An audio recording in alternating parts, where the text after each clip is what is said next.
as a terrorism professional, where I start seeing my government start using the tools that I expect to see from Pinochet or the Argentinian junta or Idi Amin or Saddam Hussein.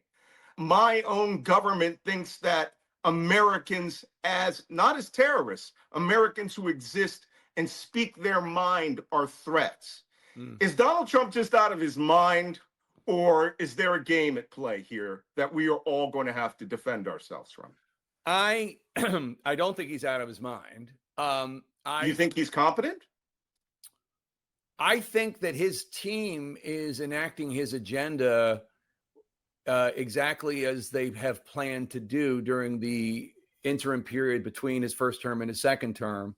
I think they are enacting it efficiently, and I think they are doing everything they can to systematically eliminate guardrails that have been set up through the years to limit what a president can do.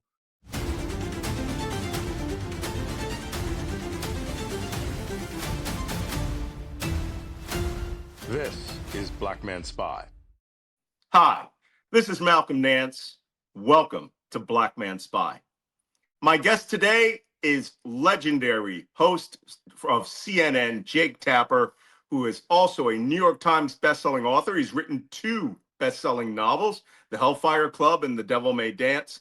He is the lead Washington, D.C. anchor and chief correspondent for CNN. He's a Dartmouth graduate, and I did not know it. He's a Philadelphia native, just like me. Go Birds. His latest nonfiction work is a book called Race Against Terror, Chasing an Al-Qaeda Killer at the Dawn of the Forever War, is out now. I am going to tell you, I have read this book as a counterterrorism and counterterrorism and intelligence professional. I think it is world class. This is going to be a mandatory reading for the granular study of how this terrorist was captured, then the investigation and the prosecution of that. And I'm not going to talk about that for the next 5 minutes. I'm going to let Jake Tapper talk about that. So let's welcome Jake Tapper to Black Man Spy. Jake Tapper, welcome to Black Man Spy. I am so glad to see you, but not for the reasons that a lot of my followers are going to want to hear about, because as you know, my background is I was a cryptologist, an Arabic interpreter. For the better part of 20 years, I worked in counterterrorism and hunting and dealing with the organization that would become Al-Qaeda. In fact, one of the little known things about my background is from 1997 till 2001, we ran an Al-Qaeda simulation group where we posed as Al-Qaeda members at the Navy's terrorism survival program in Coronado, California for several years. And the individuals, each role player that we had there actually simulated a known real member of what we called at that time, before the Kenya-Tanzania bombing, the GJG, right? The Global Jihad Organization. Until the FBI indicted people for the bombing of the Kenya and Tanzania, the phrase Al-Qaeda, which is Arabic for the headquarters, their actual name was Al-Qaeda al-Jihad, which is the headquarters of the Holy War, and what would become AQ, which is what most of your book, The Race Against Terror, is about. Most people in the intelligence community had no clue this was going on. Yeah. So this book that you have, though, begins in 2011. Yeah. Which is a very special time. I know it also begins in Libya, because I was in Libya in 2011, working out of the United Arab Emirates. So can you give us just a broad stroke, because I don't want to break up your details, but give the audience a broad stroke, what the book Race Against Terror is really about? Well, I mean, the basic premise of the book is that it is about the race against time that investigators with the U.S. Attorney's Office in the Eastern District of New York, which is Brooklyn, and FBI agents and others in the military intelligence community, their race to prove a case against an Al-Qaeda operative who had killed Americans and had tried to blow up the U.S. Embassy in Nigeria. their race to prove a case against this man whose nom de guerre, his war name was Spin Ghul, before the Italians who randomly were holding him, and I'll get to that in a second, before the Italians just put him in a refugee camp from which he would easily escape. And then he would go and kill as many Americans as possible. And the reason the Italians had him is in 2011, as you note, during the Arab Spring, there was just a huge refugee crisis in the southern Italian islands because thousands of Libyans and Tunisians were fleeing their home countries. And the southern Italian islands, as you know, but I realized while writing this book, the southern Italian islands are closer to Africa than they are to Rome. Yeah. And so these islands all of a sudden overnight basically quadrupled in population. So Berlusconi, the prime minister, started sending ships to bring the refugee population to the mainland, to a refugee camp. And on one of these ships was an Al-Qaeda operative who had been in a Libyan prison. And then when Gaddafi was emptying the prisons to create havoc and to send jihadis to Europe, he ended up on one of the southern Italian islands. So it's about the race to prove a case that would hold up in a U.S. criminal court before the Italians just got fed up and said, okay, he's just a refugee now. We're just going to stick him in this camp. Right. And they brought him to Lampedusa. Full disclosure, been on Lampedusa. Can't tell you what we were doing there. But, it's about the size of a postage stamp. You can literally look across Lampedusa Island. It's almost an atoll, this tiny little place. And what I found fascinating about this story is, one, it's not so much a whodunit, because the guy gets onto this Italian ship, and when confronted with Italian military, personnel who recognized this was a person who had gunshot wounds on him. Yeah. He confesses everything. Proudly so. He's proud of, yeah.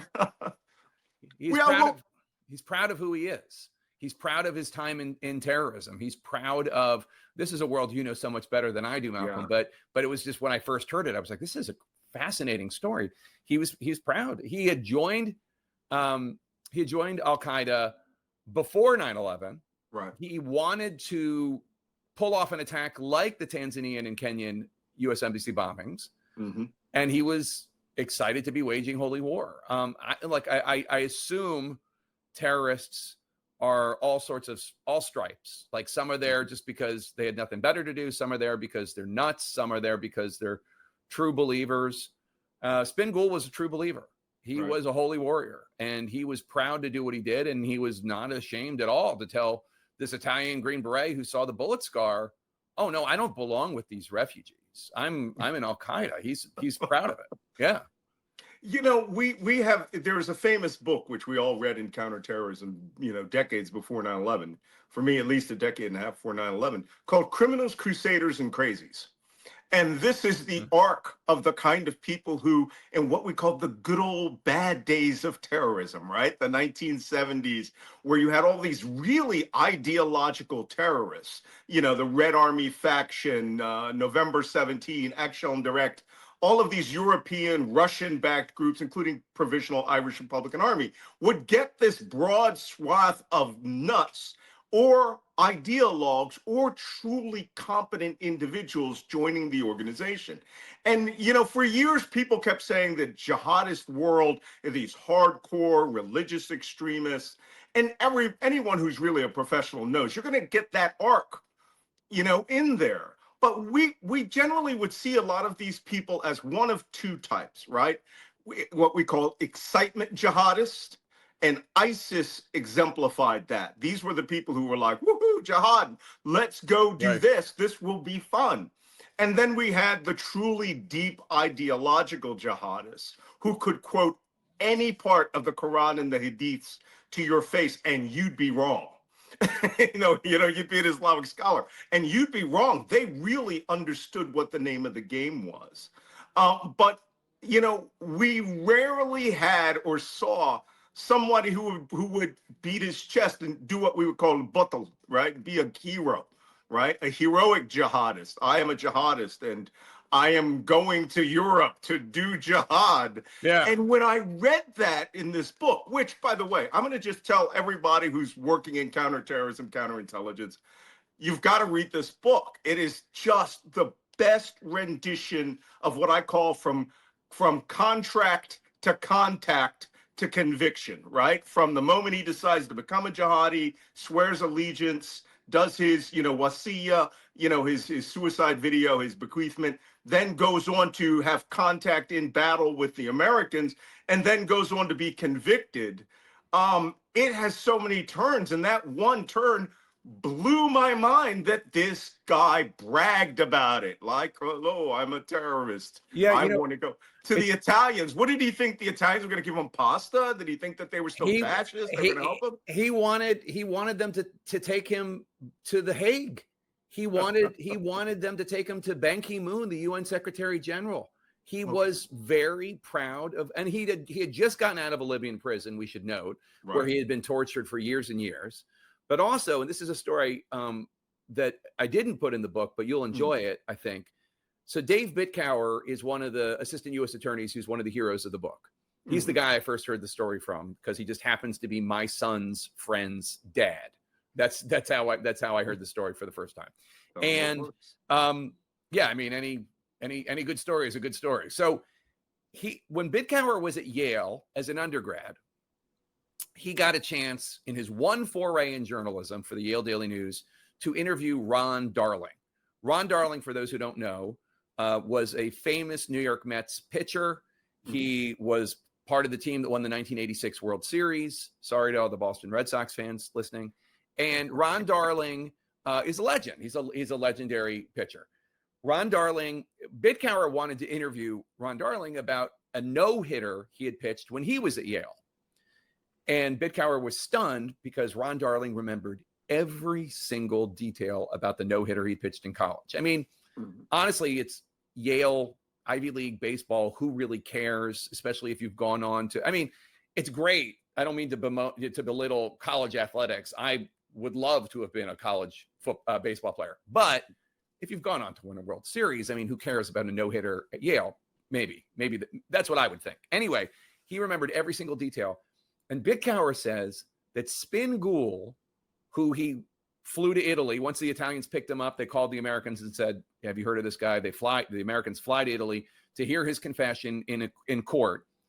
And he remembers every detail about his terrorism, about his attack on Americans in 2003, where he killed 2 Americans, or his Al-Qaeda unit killed 2 Americans and seriously wounded 4 others, about his attempt to blow up the U.S. Embassy in Nigeria. He remembered every detail, and it reminded Bitcower of Ron Darling. It reminded Bitcower of a legendary athlete remembering one of his proudest days as an athlete. That's what it was to him. This is my great achievement. And that was so insightful to me because I thought, that's not how I think about these guys. I just think about them as like evil, and I just think about them as like people that the likes of you are enlisted to stop them and figure them out and protect me and my family. But I don't think of them as proud of their work because their work is so nihilistic and awful. But it was interesting to me because as a civilian, like, of course he thinks of himself the way that a Medal of Honor recipient in the United States thinks of himself. Of course he does. Yeah, less self-effacing. I read the whole book, and I really got a how can I put it? A psychological profile that I would really like to see a professional psychological workup of this guy, because even though he had a depth of experience in Al-Qaeda, he started at the Fruit Camp, which is outside Kandahar, in pre 9/11 era, and there were some major players that went to that camp. Muhammad Odeh, Saif al-Adil. These are the big guys, the real hitters in Al-Qaeda who blew up did the Kenya and Tanzania bombing.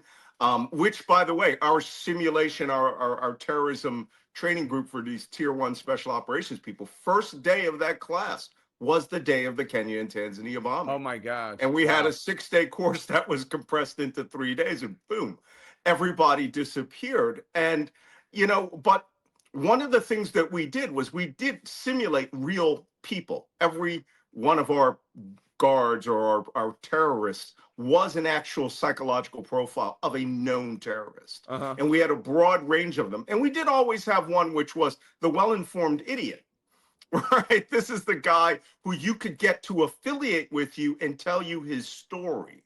And there are parts of this story that struck me as odd, in the sense that, real jihadists who are going to come out there and, pull the 5-second fuse on their suicide vest, live within that world, and they would professionalize over time.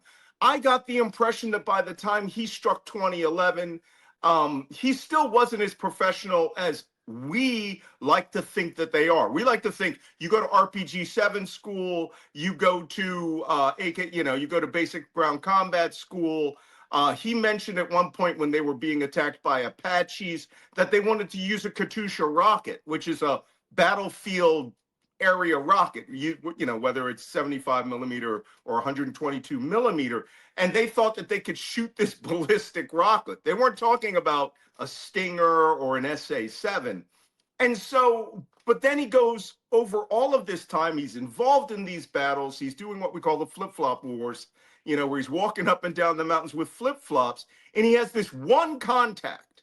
This one contact is at 30 meters. This is what the Americans say, right?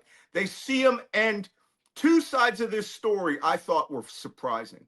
One, the first thing he remembers is that he's shooting at a big, tall, black American. Yep. And the other side is the American goes, I'm looking at a jihadi and he's a black guy. Yeah, which was surprising. So it was surprising to have, because he was like 100% Nigerian, right? So like no ethnic Nigerian. Yeah, just very, very dark. And this, and probably your listeners and viewers do too, but Al-Qaeda is a pretty racist organization. And in fact, his nom de guerre, Spin Ghul, is Pashto for the White Rose, and they called him that because he was so black. But yeah, it stuck out to the one soldier that remembered him, that saw him, because everybody else he saw who was a terrorist or an insurgent was Afghan or Pakistan. And there were others here and there, but nobody who looked African at that point. Right. And in fact, again, this world better than I, but the African jihadis were forming right then. And in fact, after Spin Ghul's done with what he's doing in Afghanistan and Pakistan, he and a different Al-Qaeda leader send him to Nigeria, where he'll blend in better and where he wants to blow up the U.S. embassy. And it's there 2004, 2005 that he meets with groups that will ultimately become Al-Shabaab and AQAP, but at the time had different names. Yeah, I just find that fascinating. And you're right. Al-Qaeda did have a tiered, group of people. This guy's, I think, his only claim to fame with regards to going past that belief that jihadis need to look like, the Prophet Muhammad, which means you needed to be fair, from the Qurayshi tribe of Western Saudi Arabia. You need to look like the Mahdi, right? Who's pale skin and a mole. And that exists out there. His family being Nigerians who were nationally Saudi Arabians. Right. That also is a tier. They have a racist tier of Muslims who are essentially slaves or lower level in those countries. 100%. And for a very long time, I could not understand why AQAP, AQ in Yemen, and the Shabab had this big ideological split. It wasn't ideology. They wanted the black guys off in Somalia to stay in Somalia, the Boko Haram guys. There's no white guys in Boko Haram. And I always thought it was very strange that they would tier them according to their region and want them to stay there. Al-Qaeda and even ISIS seem to want to isolate the jihadist races along the lines that the Saudis and the Emiratis do with their servants. Isn't that so weird? So weird. Spin Ghul's family, as you note, his parents were from Niger. they made pilgrimage to Saudi Arabia, and then they just stayed. And he was basically raised in a life of indentured servitude, essential. I mean, not quite slavery, but not unlike slavery. And there were not a lot of opportunities for him. And for people who think America is racist, check out Saudi Arabia. And it was a life with really no future. He was raised in Saudi Arabia in the 90s, where stories of the Mujahideen were legendary, fighting the Soviets and defeating them in Afghanistan, fighting the Russians in Chechnya, whatever role they played in the former Balkans during that war. And then he was recruited by a Saudi in the government to join Al-Qaeda. But I don't want to say that his journey is like any American journey, but it is not dissimilar in the sense of somebody with not a lot of future being raised on stories of extremists, in our view, but in Saudi Arabia, the Mujahideen in the 90s were heroes, and not a lot of future. So he ends up doing something that maybe seemed adventurous and fun at the time, in the same way that, maybe a right-wing extremist would end up at some camp in Idaho somewhere, preparing for, the great race war that America is going to have someday. So again, I'm not saying it's the same, but you can understand. Well, yeah, go. In fact, they are the same. Okay, there you go. Whether it was being a radicalized member of the order by reading, the Turner Diaries, right, or some of these other books, and Timothy McVeigh, right, distinguished soldier, guy won the Bronze Star in Desert Storm. And was upset with us killing an Iraqi soldier, but who saw, the Waco siege as the government validating everything that he had read in the Turner Diaries, and now he needed to become, reharness that excitement. There's, what we call JTJ back then, right? Joining the jihad always started off with, the image of the batal, right? The image of the hero, the Islamic hero standing guard at a Rabat, right? Which is all comes straight from the Quran, fighting the battle of the Khanaq, battle of the trench alongside the Prophet Muhammad. And this was the trick Osama bin Laden did that went, like a skyrocket with ISIS, to make you believe that if you join the jihad, you get all the romance of, of everything you've ever read from the Quran, but you are a real-time soldier fighting alongside the Prophet Muhammad in 632, wherever you are. Yeah, so that totally. weird, what we call a fantasia that goes in your head motivates you, and then you're out in the middle of the Afghan mountains in flip-flops, right, trying to shoot RPG-7s at an American fire base that's putting artillery down on you. Then you get the real excitement, I think. So I think the only thing I'm saying it's different about is in terms of the ideology itself. But the notion that it's basically the same psychologically, I 100% agree with. And in fact, one of the other things when people say, well, why did Spin Ghul confess? I think there is a sense of grandiosity that these people have. They think that they are historical figures who are meeting the moment, whether it's McVeigh and his accomplice, Terry Nichols, is in the Supermax where Spin Ghul is right now. That Supermax in Florence, Colorado. Or some of these left-wing terrorists that we're seeing now, the Luigi Mangione, or the guy who killed Charlie Kirk. They see themselves, and again, they're horrible and they committed horrific acts of violence, etc. But they see themselves as having a rendezvous with destiny, that they are achieving a great thing for their warped cause. And in terms of what they're doing, it's all the same. It's all violence in the name of an extremist belief because they can't achieve it any other way in their view. Well, that's just the definition of terrorism. Yeah. Yeah, 100%. And Spin Ghul, one of the things that was fun about writing this book was that because the prosecutors had done such an amazing job, and for people listening, like the book is basically about the sleuthing. It's about how they built this case, which is all the stuff I love from police procedurals like CSI or Cold Case or whatever, how they actually proved in court that this guy had had killed Americans and had tried to blow up the U.S. Embassy. And it tells the battle stories from the perspective of the soldiers, et cetera. But one of the things that was great is that the prosecutors had done so much work, and Spin Ghul had confessed. I was able to tell his whole story because he had told it so proudly in this Italian courtroom in 2011.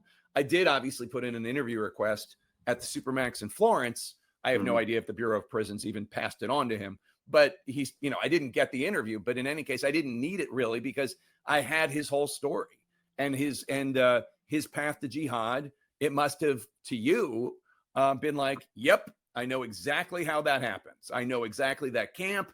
And then this guy makes sense that he would be there at this time at 2000, in 1999 or 2000, et cetera, et cetera. Spin Ghul had just shown up in Pakistan and he had already done some training at the Al Farouk camp. And he was getting ready to attack Americans, but they didn't know how, they didn't know where. But then 9/11 happened.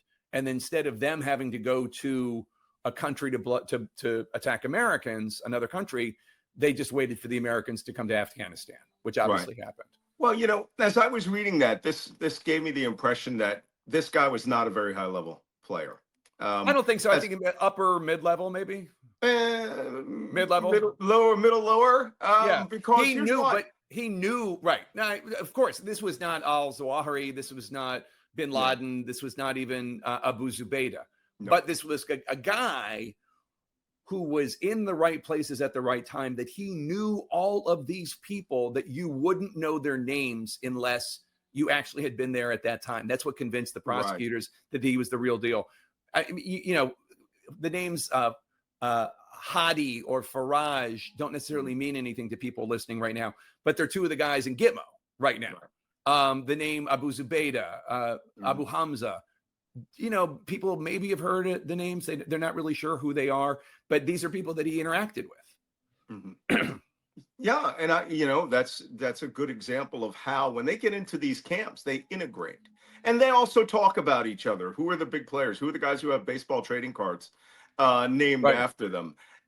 But now I want to talk about when he goes off to do this plot he went to Abuja, Nigeria, and was going to actually do surveillance on that along with another person named Al-Shafa. And Al-Shafa gets rolled up. Yeah. This is where I got the impression that, one, these were not as experienced as jihadists as, maybe it's because of war and terrorism, it just wiped out all the senior experience or got them off the table. And that the order of the day was go somewhere, do something, see what you can do. 100%. Yeah. And bin Laden, a tape had just been released from bin Laden that said, here are countries where we need jihad to be committed. And one of them was Nigeria. And since Spin Ghul spoke Hausa from growing up with parents who are from Niger, and Hausa is spoken in Nigeria too, he went there. They decided, he and his handler decided that would be a good place for him to go. He went there. He met up with a bunch of fellow jihadis from local affiliated groups that would go on to become Al-Shabaab and AQAP. And then they began this plot to get explosives to blow up the U.S. Embassy in Nigeria. It doesn't happen for reasons that you'll read about, your listeners and your viewers. But it is something that these investigators are able to ultimately prove, because Muhammad Al-Shafa, his local guy, does get rolled by the Pakistanis on his way back from Pakistan to Nigeria, where he was coming and bringing money that Spin Ghul had sent him to go get so they could go buy the explosives. Yeah, and this is where I thought, okay, I'm watching the backflow of an organization that is completely broken down. None of the pathways of money, none of the Hawala bank system, even, getting locals. He got donated, you said, like $1,200. Yeah. But he didn't know how to mix ammonium nitrate. He didn't know how to get access to Semtex. He is up there in the Hausa-speaking areas, which are northeastern Nigeria and Cameroon, and which I've been to, by the way, been to Morocco. Those areas, if you got the right money, you can get anything, right? Yeah. You buy it from the Nigerian army. And then when he didn't, the first thing somebody says is, why don't you go to Algeria? Which I start thinking, okay, you're in 2011 in the war on terrorism. Why are you recommending someone go to Algeria? And then he thinks, no, why don't I just go into Europe? Yeah. Like the whole war on terrorism never happened. Yeah. So, I mean, it is fascinating. And as you know, as much as Americans traditionally have bestowed upon terrorists in our imaginations superhuman intellect and abilities, and one of the themes in this book is looking at how scared the public and Congress were about the notion of bringing terrorists to the U.S. to try them in criminal court, something that Trump is now doing. He just brought in this guy Jafar to prosecute him in the Eastern District of Virginia for playing a role in the Abbey Gate bombing. And nobody said a word. But when Obama was trying to do it in his first term and second term, people acted as if, these terrorists were going to come to the United States and immediately break their chains, break out of prison, blow up thousands of people, just with the power of their brains. But as you know, some of these guys are thugs. They're just kind of dum-dums that ended up in a situation where they're, they have a purpose, but they're not criminal masterminds. Now, some of them are rather brilliant, but we're lucky enough that a number of them are stupid. And that's why, I mean, I don't think, the underwear bomber is a brilliant guy. I mean, I think he's a knucklehead. I think he's evil, don't get me wrong, but I think he's a knucklehead. And that's one of the reasons he wasn't able to pull off what he tried to do. Right. And on and on and on. Like a lot of these guys, some of them are like Muhammad Atta, obviously very educated, etc. But especially in this era where Al-Qaeda is kind of on its heels and they haven't reconstituted, et cetera, there's a lot of real idiots running around. Yeah. It takes nothing to pull the 5-second pin, right? We saw this with ISIS. Everyone wore a suicide bomb belt. Everyone. It was mandatory, except senior management. Right. Senior management was never in a position, you're talking about people who we rolled up or we had to kill ourselves.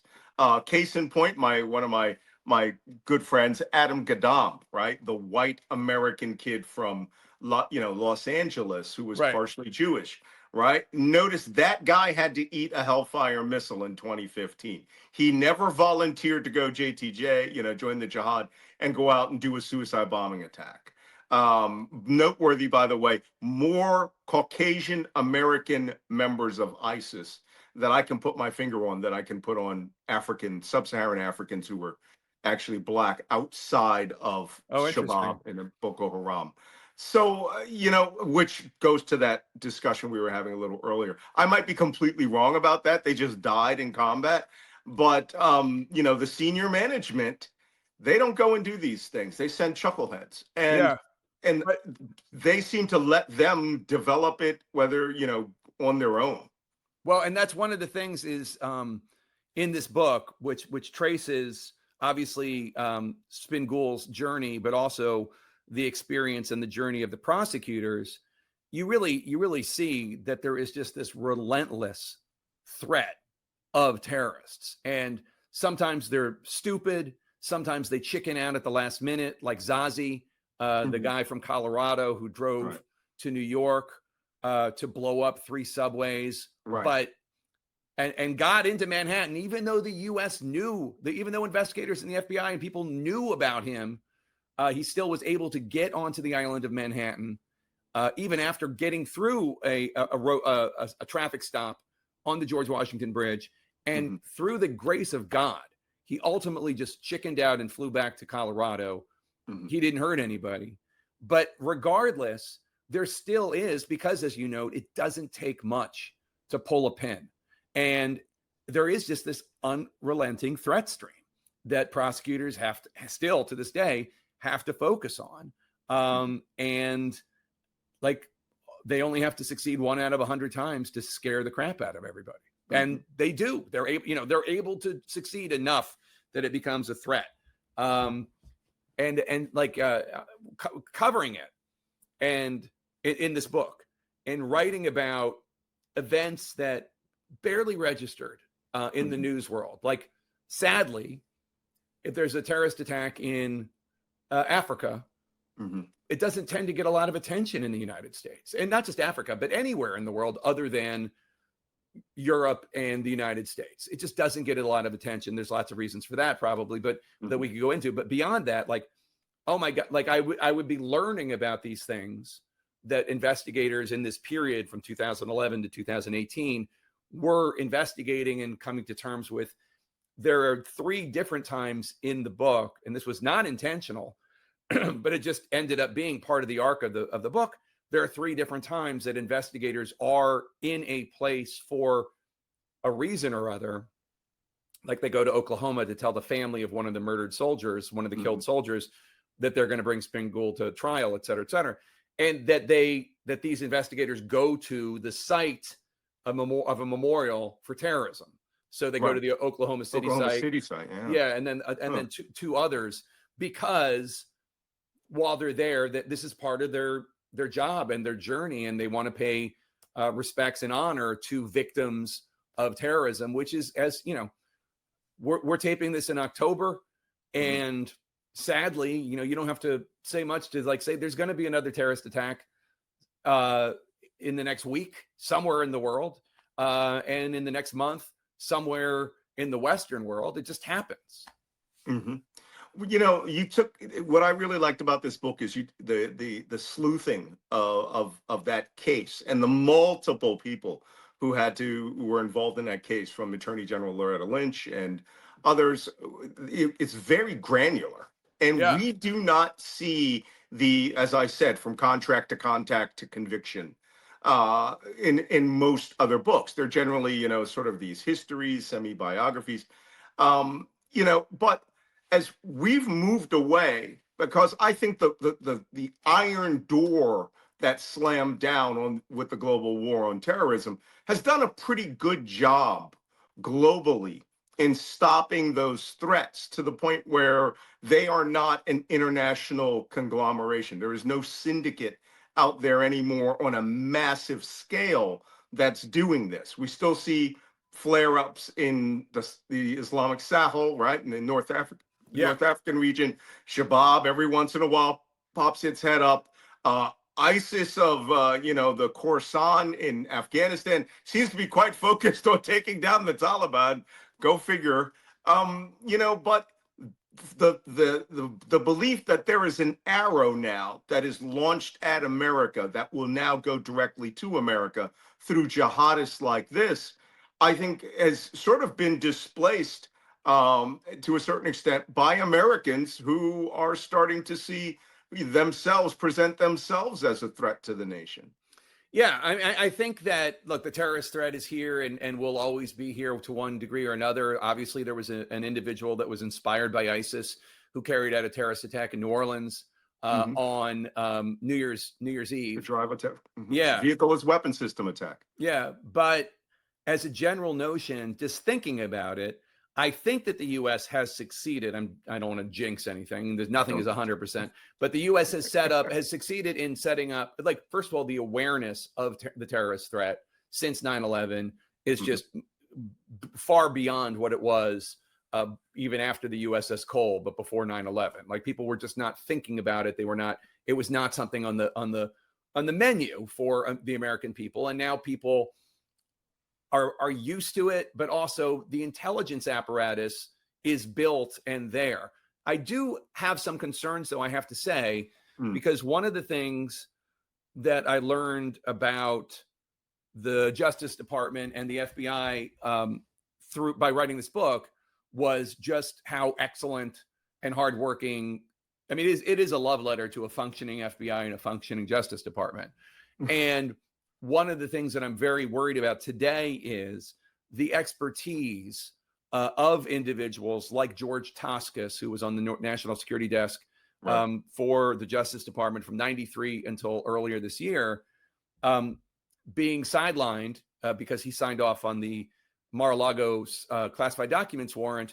When Trump took office, he shunted George Toscas aside, and other experts in the Eastern District of Virginia, the guy that was prosecuting Jafar, was fired for crazy reasons having to do with conspiracy theories and people deemed not loyal enough to Trump. And even though Trump is prosecuting Jafar in criminal court, which I think is a good sign that the American public has matured and realized this is actually an effective way to go after terrorists and lock them up forever. There is also this devaluing of expertise in the FBI and the Justice Department that worries me, because this was a difficult case to prove. And this was a difficult case to gather all this evidence, and people had to be smart and experienced and hardworking.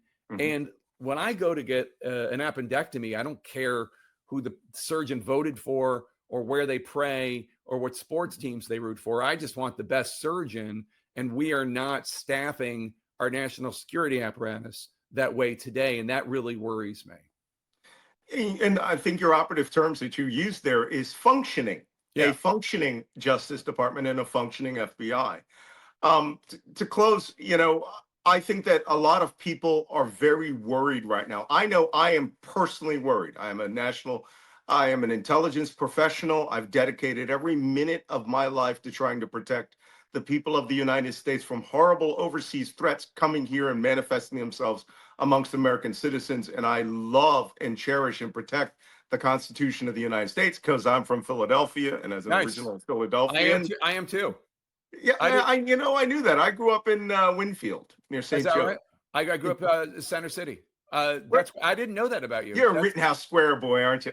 No, South Philly. But look, if you look up here, I got all these Eagles helmets and okay, autographed from the Super Bowls in 2018 and 2025. I'm so old. I was born in the Philadelphia Naval Hospital, which is now I think it's a Phillies an Eagles training facility. Yeah, now the site of the old Naval Hospital. I didn't know that about you. That's so cool. You're the only person in America that didn't know that about me. Okay. Old school Philly, West Catholic. But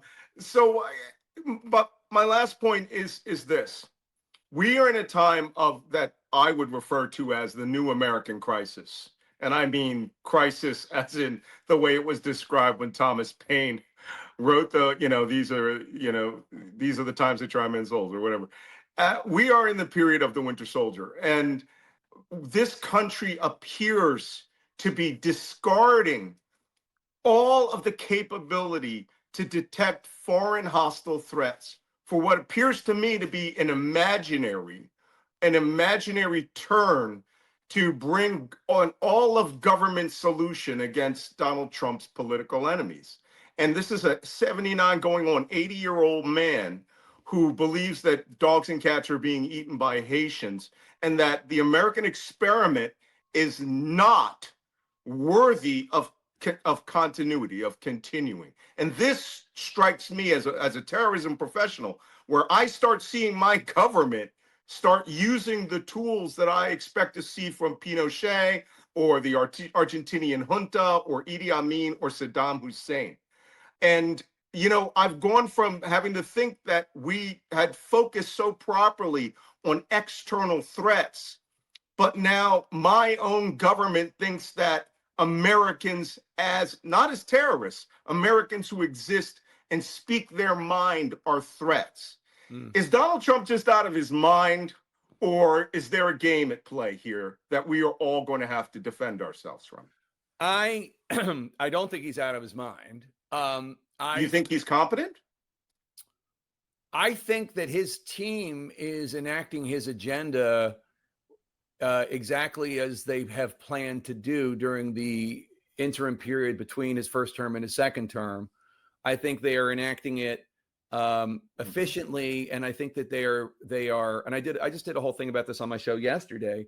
They are doing everything they can to systematically eliminate guardrails that have been set up through the years to limit what a president can do. And one of the things that is distressing is the lack of oversight by Congress. For instance, so these powers that exist that the president has since 9/11, since George W. Bush, to protect Americans, that include using drones to go after terrorists abroad, which is something that George W. Bush had that President Obama expanded 100-fold, and was controversial at the time and still to this day when Obama used a drone to kill an American citizen, Anwar al-Awlaki, who was a member of Al-Qaeda, et cetera, et cetera. President Trump now taking those powers and using them in ways that were not envisioned at the time, such as declaring what had been previously considered to be a criminal group, narco traffickers, drug traffickers, and go after them, declaring them to be terrorists. And because people overdose from drugs in the United States, sometimes because of fentanyl, put in those drugs, declaring that to be a terrorist group like Al-Qaeda, purposefully killing people on 9/11. That is not how that power was supposed to be used. And there isn't a Congress that is willing to challenge it in a way that I think our system of checks and balances was set up to do. I understand that some Republicans in the Senate were briefed on what's going on in the Caribbean and South America, et cetera, I think yesterday, but Democrats were excluded from the briefing. Only Republican members of Congress were. Again, that is not how this is supposed to work.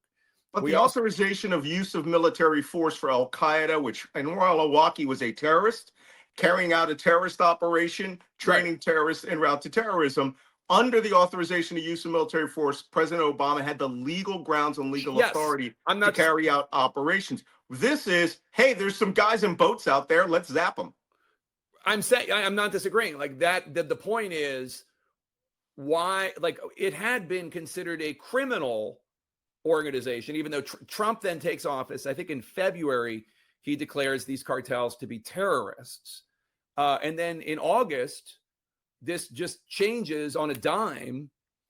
Instead of trying to stop these drug traffickers in boats using the Coast Guard and seizing the boats or whatever, which we've done for decades, and which we were doing until August, all of a sudden we're dropping bombs on them, and we're being, I think it's 14 attacks and 57 people killed. I might have those numbers wrong, but it's about that. Correct.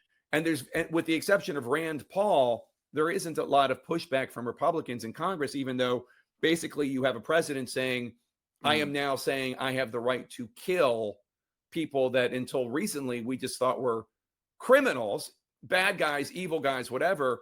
But the risk obviously is now you're killing people and you don't even like, what is the percentage likelihood that you're getting it wrong, one time out of 20? I don't know. I mean, I think Rand Paul said 25% of the time they would stop a boat, it would not be a drug boat. It would be something innocent. So that is distressing to not have any oversight on that, and to have a president just by fiat to say that. Also, there's this presidential memorandum I'm sure you're well aware of, in which he is declaring war on Antifa and saying that we are just declaring this a domestic terrorist organization, even though by every account I've read, Antifa and they are certainly capable of great evil, some of those people, but like everything I understand, this is not actually an organization of any sort. It is just random groups of people, some of them violent, some of them not, some of them nihilists, some of them protesters.